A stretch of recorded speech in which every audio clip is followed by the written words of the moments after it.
On today's episode, we're going to check out this vinyl I got off Amazon and see how good it goes through my Cricut onto a sign blank. We'll airbrush over it and we'll see how it peels and clears. And I'll give you a review on how well this stuff works for airbrushing. I think you'll like what I got.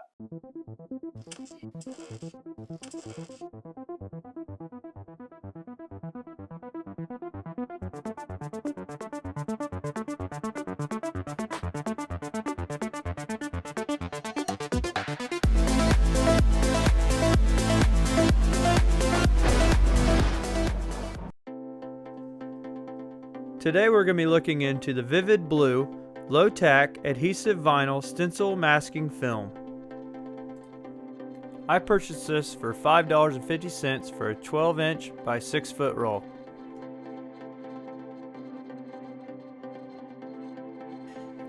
You got an assortment of different sizes. There's 10-foot rolls, 12-foot rolls, 25-foot rolls, all the way up to 150 feet.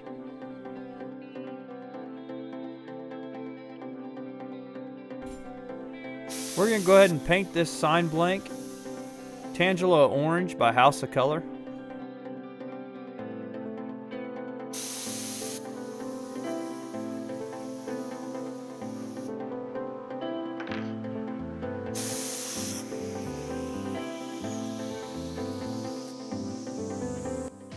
After a few test cuts, I found that light cardstock setting on your dial is the right setting for a Cricut cutter.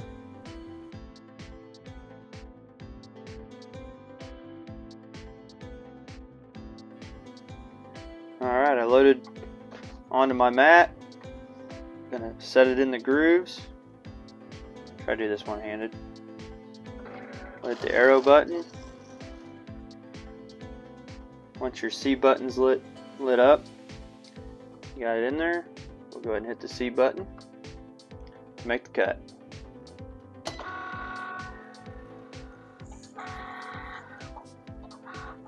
I did a test cut earlier to find this information out. Alright, we're going to weed this image real quick. Wow, so far it's really easy to weed. Wow, that was very easy to weed. So that's the correct setting for your Cricut. Every single one will be different. Okay. I use this shelf liner. You can get this at Walmart. It's quite a bit cheaper than the Cricut transfer tape. So you peel it to size, peel the backing off, set it right on top of your vinyl. Make sure you get it on there really good. You even use like a credit card.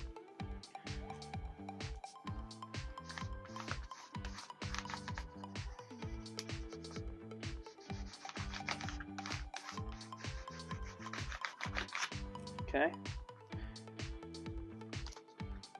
Get it off this mat. Now what we'll do is we'll peel it back. You want to try to separate the vinyl from the backing. I've already used this particular piece before, so it's not quite as sticky, but it'll work. Alright. Waste not. Now we'll go over there and stick it on our sign blank. Set it on the sign blank, peel this transfer tape off, and we'll be ready to paint and see how it does.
And my light source is here.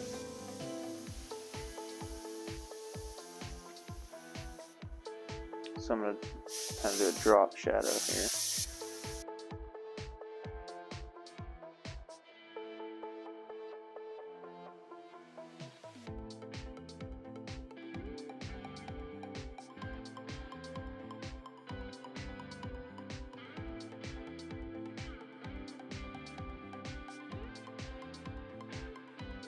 If you enjoy airbrushing and want to learn more, please consider subscribing. Thanks.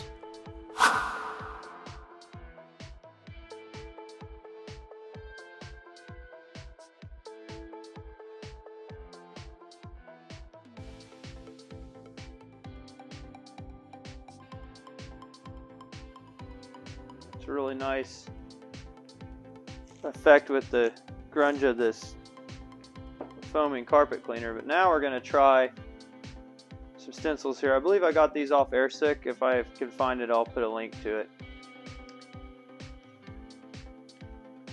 Let's try these out. I just want to put a few of them in there. I don't want to go too crazy.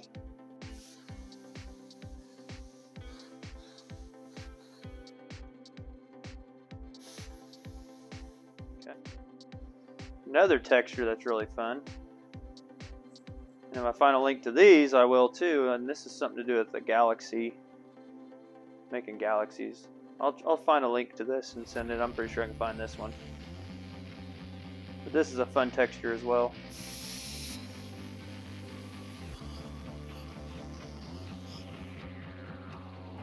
Now we'll go real heavy with the foaming carpet cleaner one more time.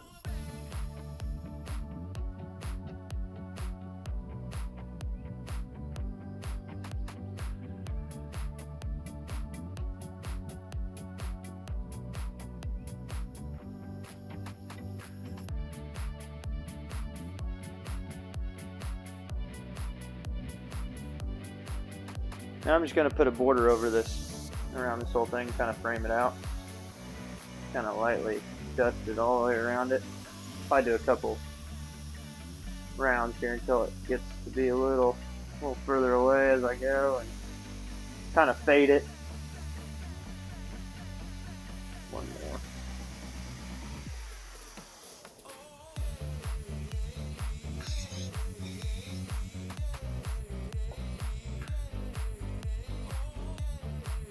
You put a name or something over here.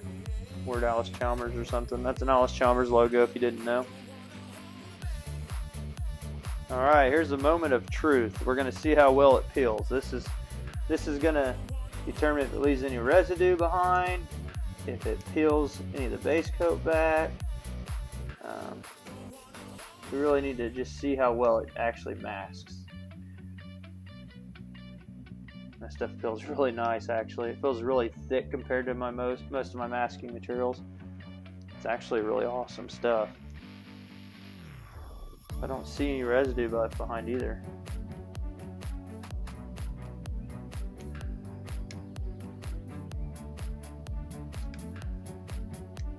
Look at that. I think that stuff worked just fine. Looks great. Now I'll put some clear over, make sure it didn't leave any residue behind, and then that'll be my final test. So, but this stuff is great so far, from what I can tell.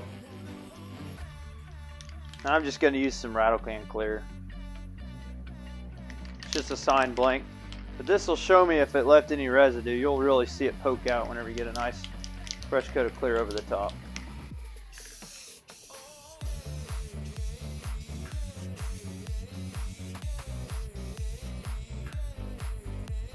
Now we just look across it.